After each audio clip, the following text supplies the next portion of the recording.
Hello. So we're following up our conversation on Hecate as the torchbearer with an exploration illuminating the triple torchbearers, Hecate, Persephone, and Demeter. And we're going to be focusing a lot on the Homeric hymn to Demeter and also on the rituals at Eleusis as a way of kind of exploring what the torches signified within this very specific story, where Hecate basically plays the role of the mediator, um, helping Persephone and then helping Demeter.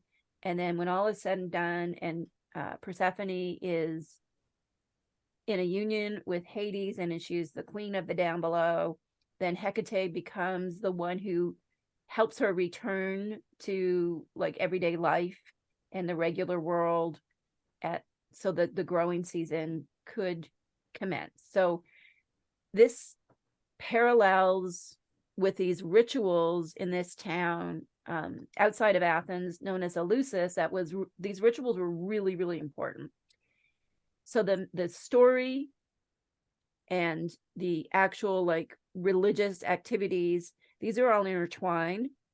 And there is a lot to really bring into light about these three goddesses and torches, and also the mythology and the religious practice. So this is what we're here to talk about for the next little bit. I don't know. I'm very inspired by this whole business. I've written a whole book, Entering Hecate's Cave, that really is an homage to the story and the rituals. They fascinate me endlessly. This idea of going into a cave to learn the mysteries of life and then being reborn. And I mean, obviously, some of the secrecy that remains around what actually went on at Eleusis is very intriguing too.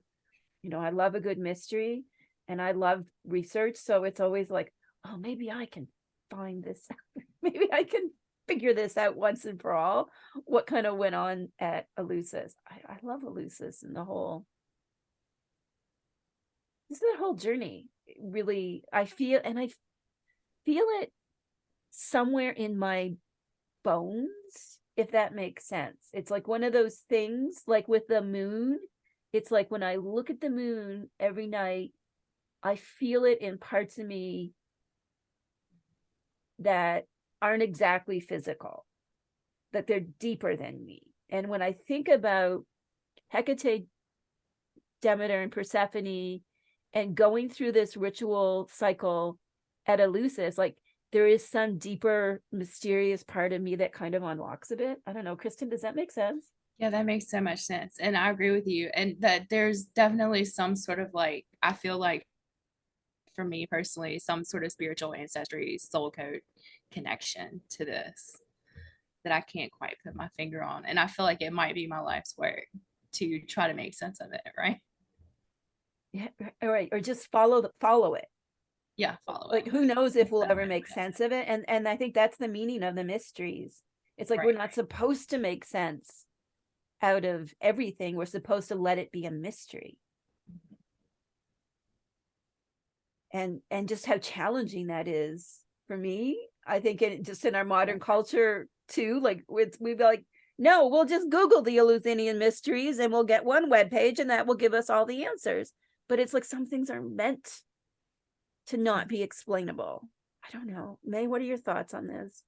Yeah, I was thinking along the lines of what Kristen said about how it speaks to like, I mean, whether or not you believe in past lives, I feel like there's that deeper primal part of ourselves that always exists. And I remember the first time I read about the Eleusinian mysteries, I think I was probably in junior high, and I was like, why don't we have something like that? Like, we need something like that. And then I think too about what you're talking about with the mysteries is like, I have a scientific background. I, studied a lot of, physics and chemistry and things like that. And one thing that I always found fascinating was just how I think in the popular mind, science is this thing that is all knowing and has figured everything out and has dissected everything down to like the minutia. And the more I learned about it, the more mysteries there were. And the more I believed in magic, if that makes sense. Oh, Like yeah. I was just like, there was so much that I'm like, you know, when you think about it, magnets were magical to, you know, to early people. And you know, and then we figured out, oh, there's scientific reasons why magnets work the way they do, but it's like everything in life is like that. And I don't think we'll ever figure it all out. And I think that's the beauty of life, is that there's always something to like wonder about, and there's always something to like suspend disbelief about, and to explore. I think that's so true. And I think, you know, this aspect of like wonder and awe is so missing in many of our lives. Like just taking that moment to like have the wonder of like the flame in the dark, or the awe of being in nature, or even, you know, kind of the courage to do a crossroads offering and feel that little bit of like fear and also wonder and awe that you're doing something that's really magical and mystical. Maybe that's the real medicine coming through with like exploring Hecate's torches and her connection to these two goddesses, is like lighting up wonder and awe. So we have slides. So let's dive into the slides.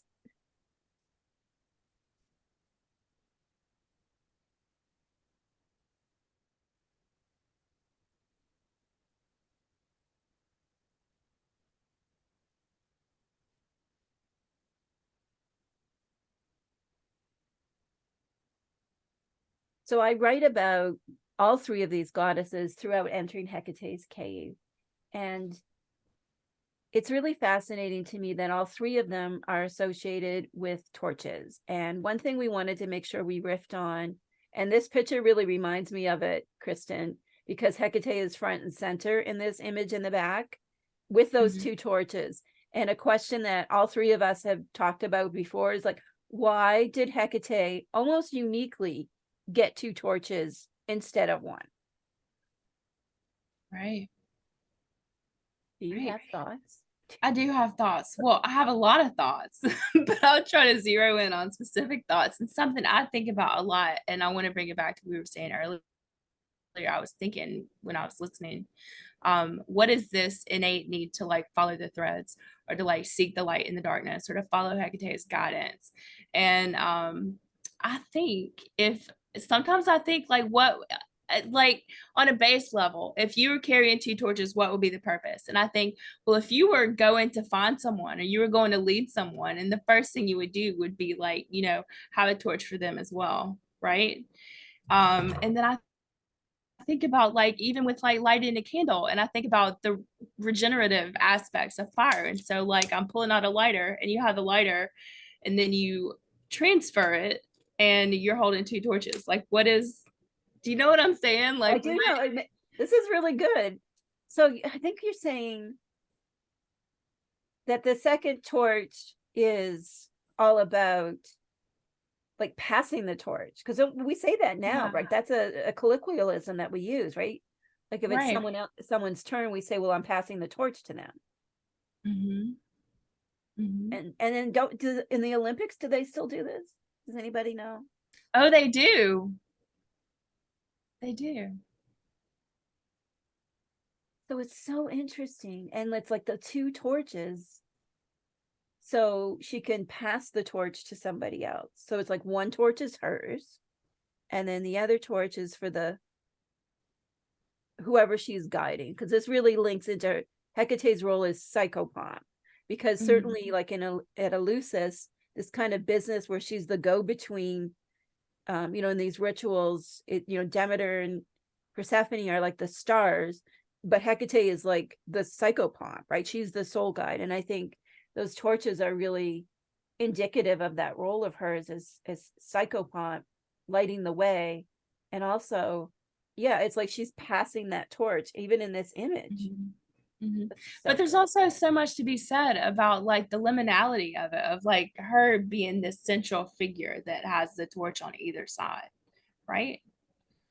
Like there's such depth of symbolism there. And it reminds me of the Two of Wands in Tarot, Mm-hmm. you know, which is a card associated with like the space between in many ways, right? Like holding that space. So it's definitely, there's so much to these torches. So this is the second one that we're recording on our autumn series on Hekate, Demeter, and Persephone. The first one looked at them as the goddesses of the cave, specifically the chthonic aspects. So now we're going deeper into the cave and lighting it up with their illuminating torches and the other ways that they are the light in the darkness. So I love this image. I feel like this is lovely, that this image is just so lovely. So if you are unfamiliar with the myth of Persephone, it basically, she's violated by Hades. It's because of a contract or an agreement between Hades and Zeus. Zeus was her dad, Hades was her uncle. You know, it was an ancient Greek myth. And so she ends up, first of all, she's very bereft about this. Hekate comes to help her. And there's also some there's a brokering, like basically a marriage contract that happens. And she ends up going to the underworld to be queen of the underworld for part of the year, which is the fallow part of the year or winter. And then when it's growing season again, she comes back up and Hekate is her guide. So here Hades is, and for the record, Hades turned out to be a decent husband. So here's Hades, and there's Persephone, and nice chariot, of course. And here's Hekate lighting the way. And I like this image of Hekate because it links to another image that we might be talking about in a bit, which is the running maiden from Eleusis. So this is the story in a nutshell. Persephone gets to come back up. This all is involved in a ritual cycle. So just to refresh, Chthoniya, which I have up there in Greek, refers to the underworld. Literally means of the earth.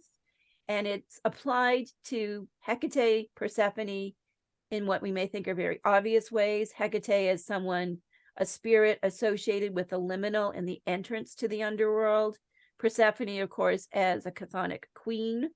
And then Demeter, because of her association with agriculture and harvest and so on, she has a chthonic aspect, because in the ancient world, a lot of the storage of harvests, crops and so on, was actually done underground, so that Hades was associated not only with the afterlife, but also the riches of the world and the bounty of the world.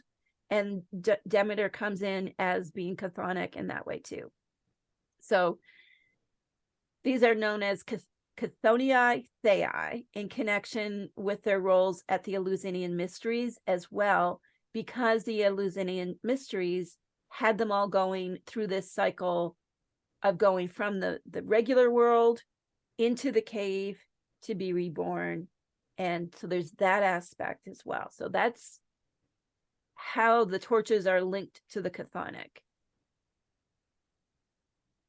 So this is a votive plaque that depicts the Eleusinian mysteries that was actually discovered at Eleusis. And you can see the three of them.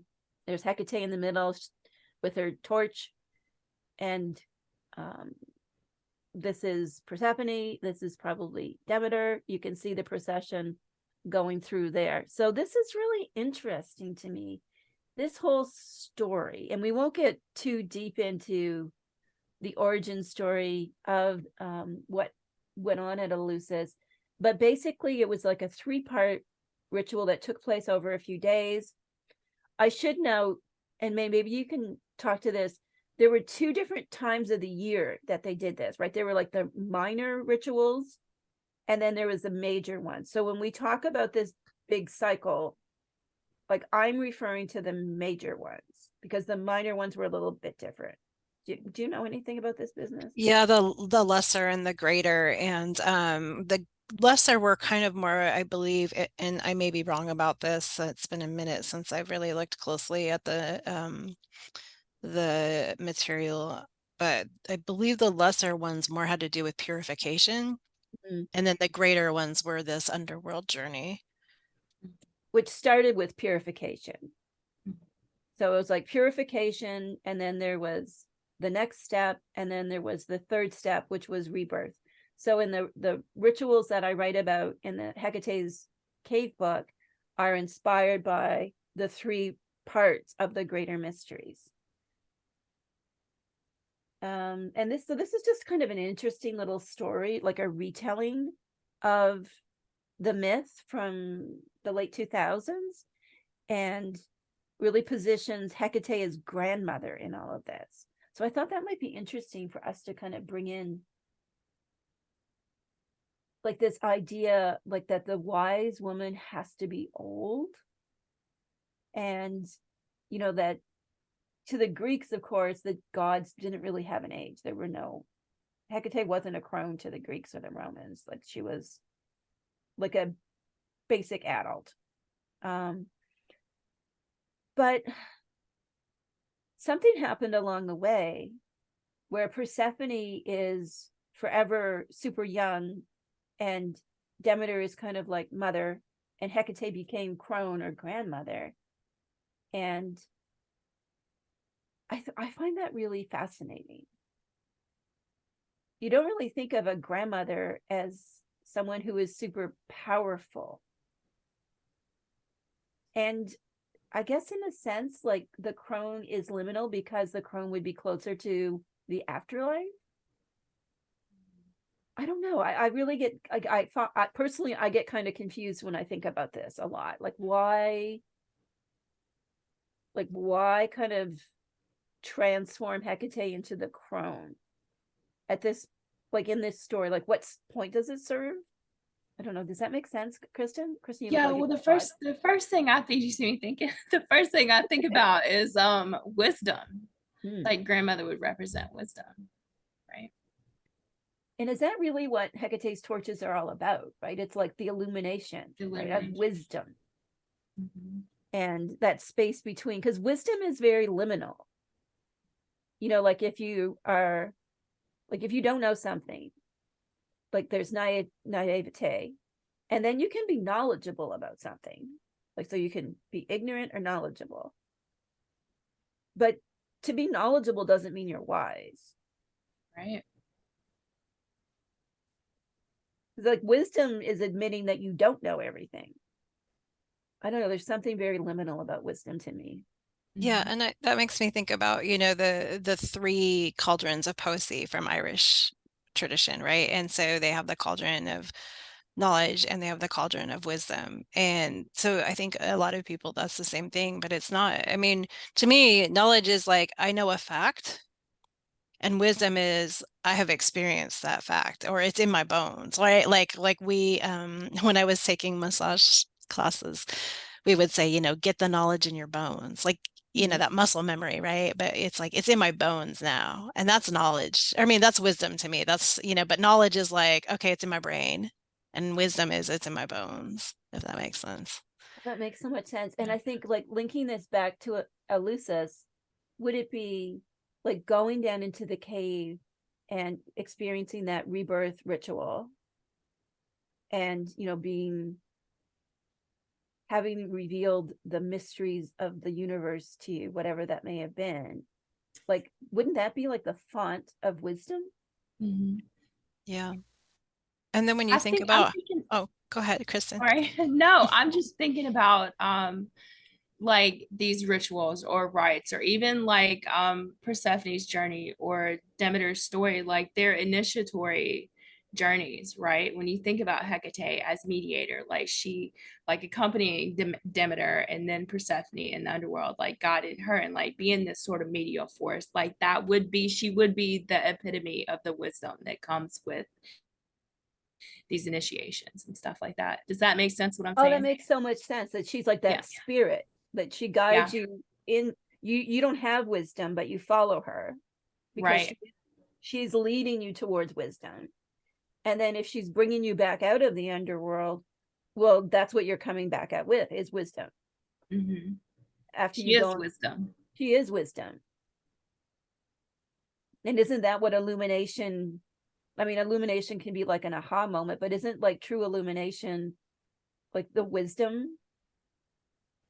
Right. Like really knowing something.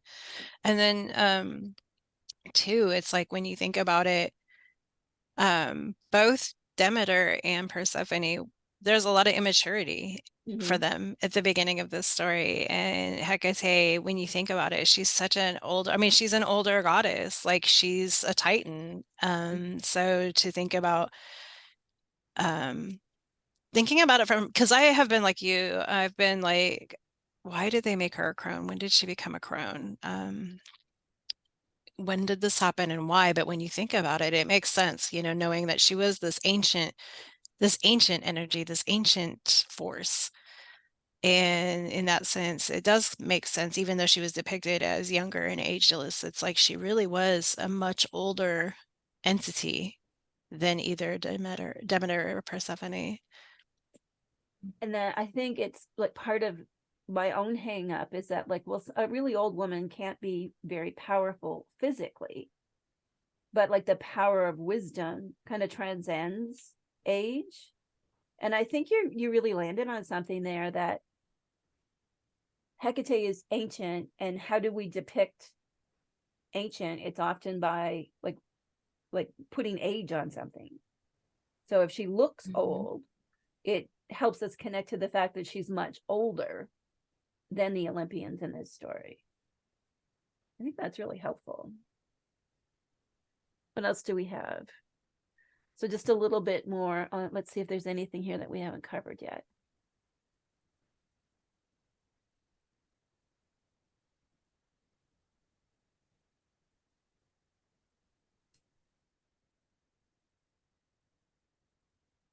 Oh, and this is, I love this quote.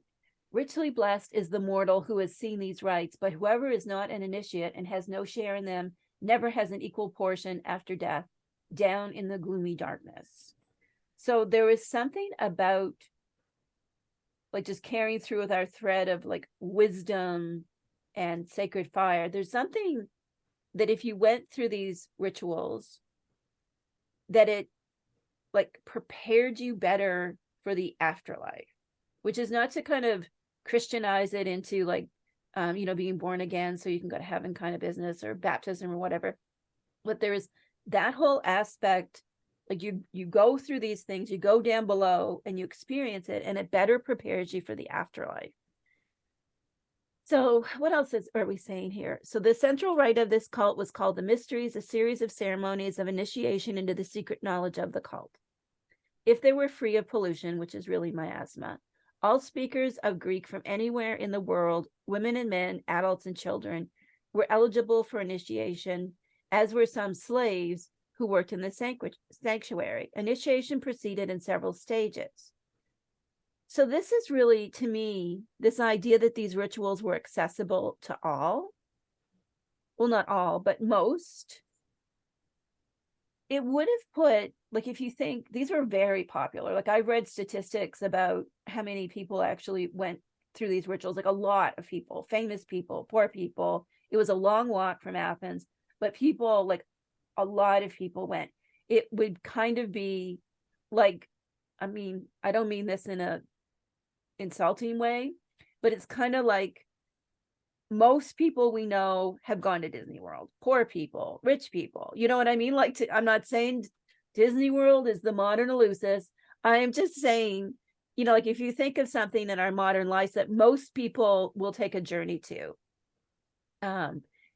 And so if you think like most people experience these things, and this, how Hecate was this liminal figure in these rituals, and how maybe that was really connected to the Hecate suppers that they were doing. You know, you can kind of see, like, when you think, when something is really popular, it's going to influence like other aspects of your life.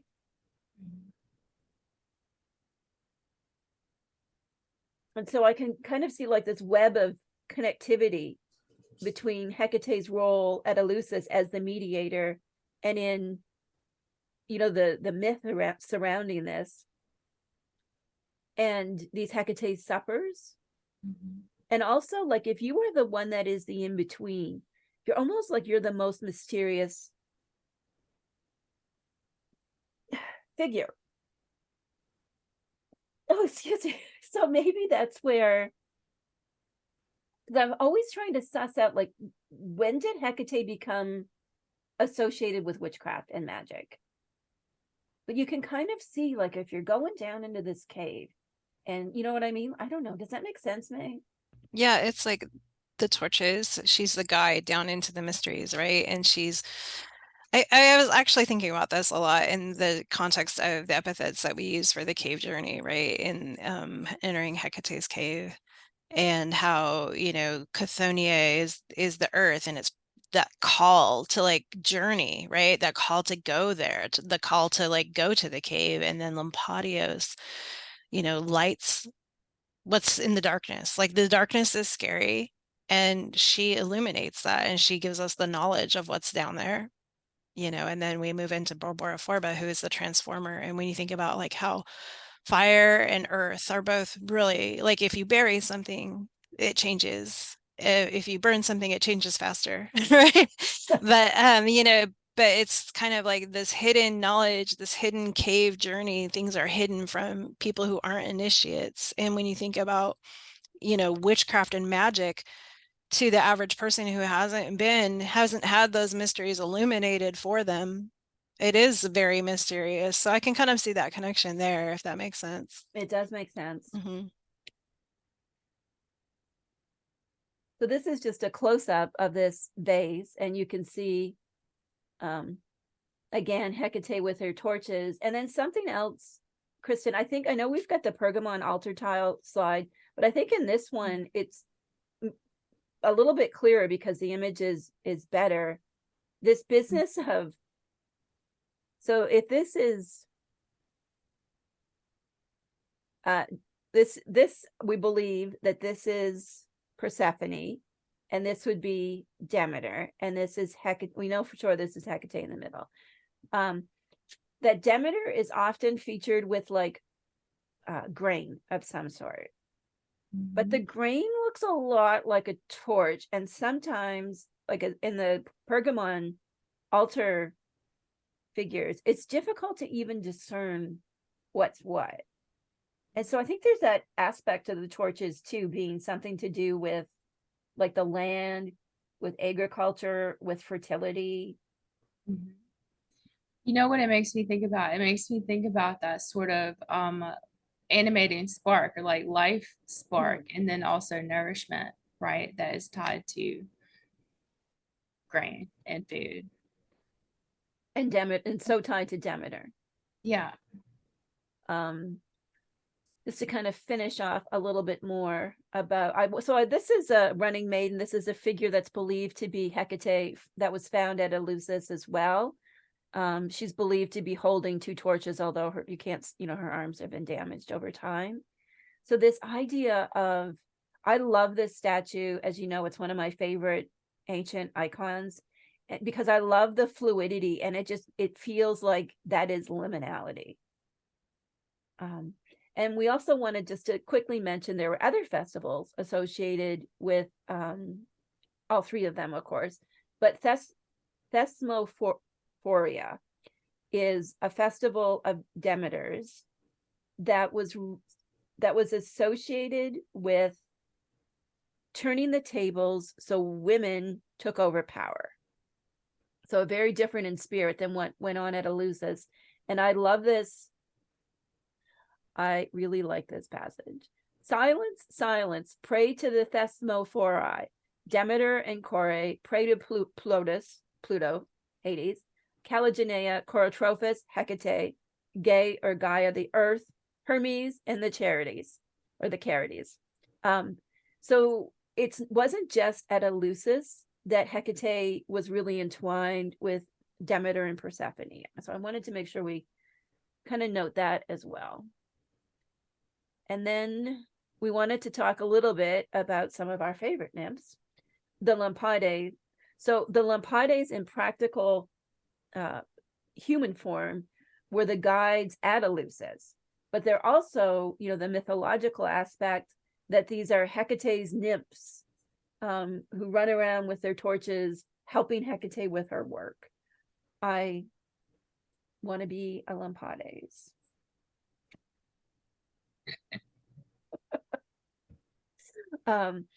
So there's so much to this business of like the torchbearers and what the torches meant. And certainly Demeter and Persephone are featured with torches, although within their story, it is really like Hecate is the one. Like it's almost like Hecate's torch begat their torches, if it makes sense, because she is older and different and other and not part of the Olympians, that she, like you were saying earlier, Christen, it's like she passed a torch to them so they could have their own torch and their own story. It's really interesting. Any thoughts on the nymphs?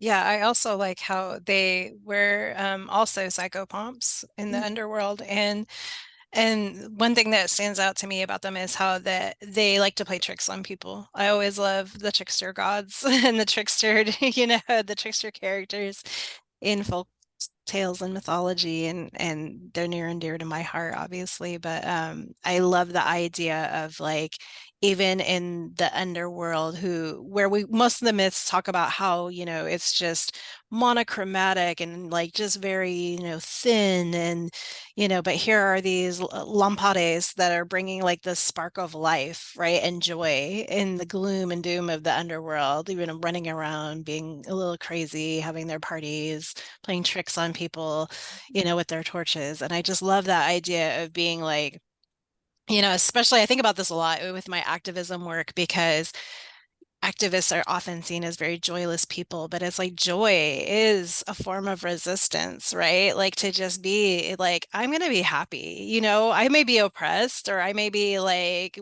in this work that's really hard, but, I'm going to find joy and I'm going to live that joy out loud. And, that's just how it's going to be. So I love that they have that aspect to them as well.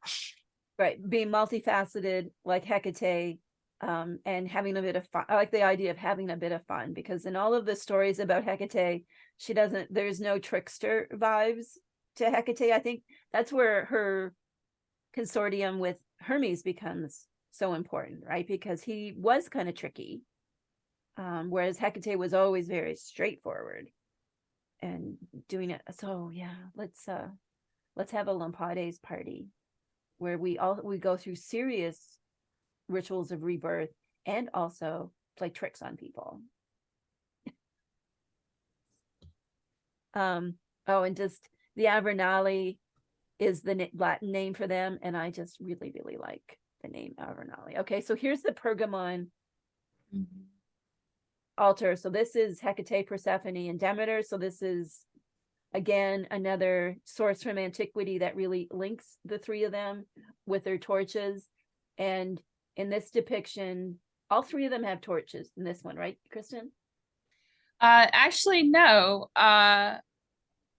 No, two. One, I think a dagger. One of them is holding a dagger.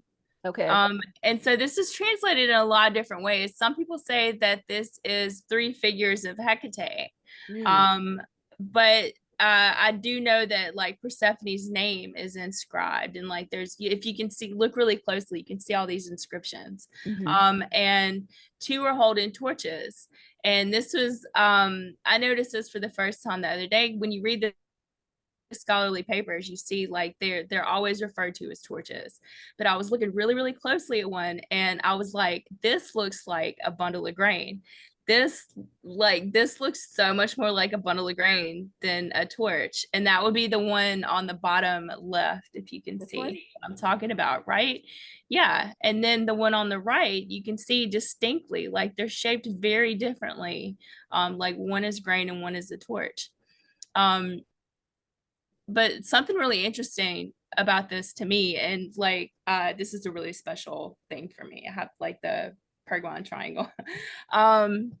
You made it though. You got to be clear. Like she is so Yes. inspired by this ancient altar that she made Yes. her own. Yes. So 3 epithets on there are Amabusa, Nike, and Phoebe. And you brought this up earlier. Like Phoebe is brightness, Nikeia is the darkness, and Amabusa means she who transforms. And so there's something there about the light and the darkness, and like the transformative power of fire, right? Definitely. I don't know. I just love that you are so enchanted by this ancient thing, this ancient object, and that you like you're inspired and you work with it in so many different ways. So fascinating. But you're 100% right. Like when I'm looking at this, so there's kind of like the sketch version of it, and then there's the photo of the actual thing. And you're right, like that looks like wheat. That does not look like a torch to me. And I do want to say that this isn't the only one. Like there were multiples of these, and they found fragments of others, and they also found one at Sardis, which was the capital of Lydia. That is very, very similar. And you know that they're like the triangular shape, of course, speaks to like Triformis, the triple goddess, right? So fascinating. I just wanted to point out too, the one on the bottom left, who's holding the bundle of grain. It almost looks like she's holding like the rod and line, like Inanna, which is also kind of a way of measuring out like plots of land. So I think that's a really interesting kind of, there's so many overlaps, you know, and I don't know, that just really struck me. Can I say one more thing? Like it's such a great mystery, these. I mean, and like it's nobody really knows. Like nobody really knows exactly what they were for.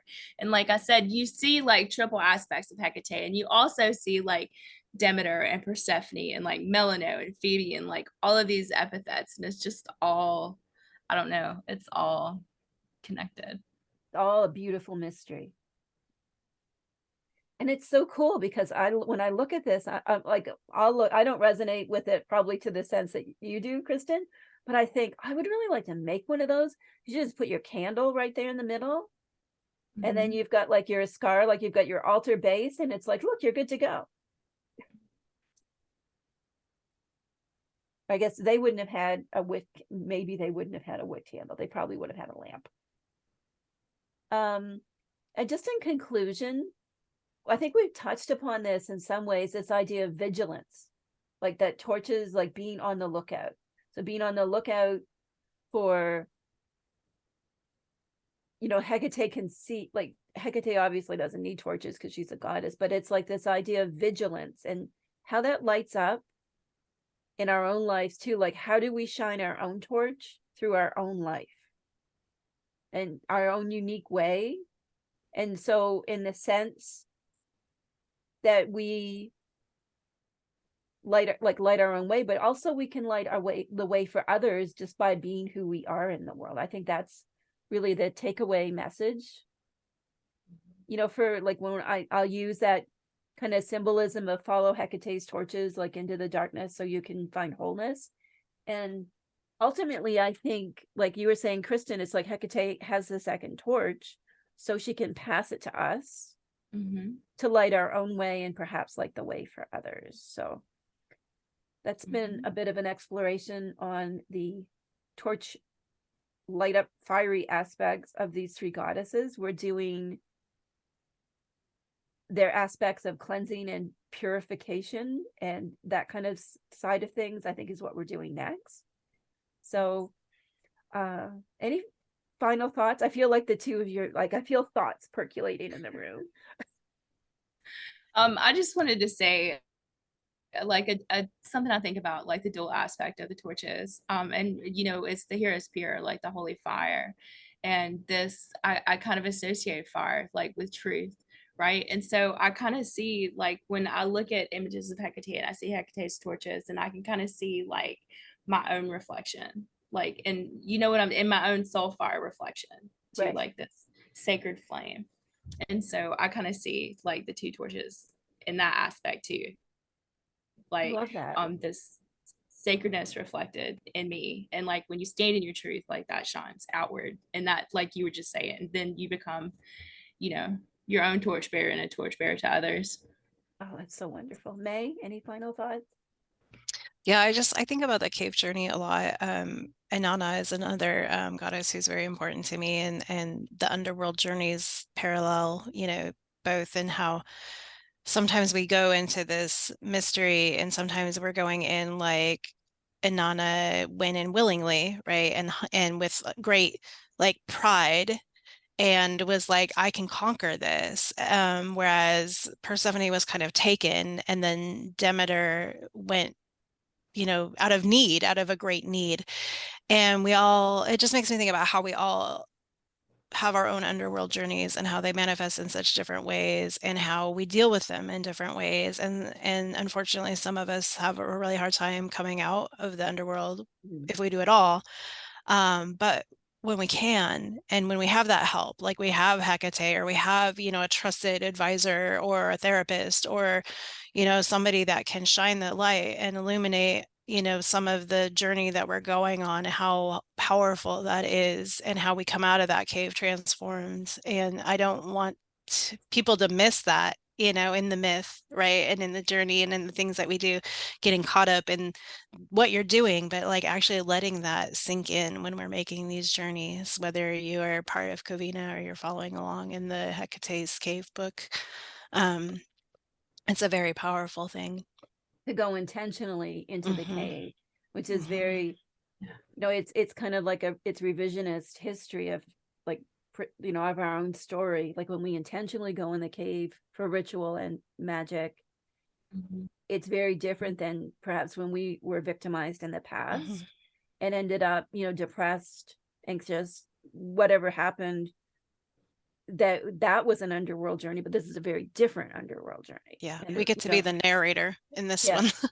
we Yeah. get to own the story. Mhm. We're the star of the show, Mhm. with Hecate kind of leading us as that leading spirit who understands wisdom and the darkness and the mysteries and can guide us where we need to go.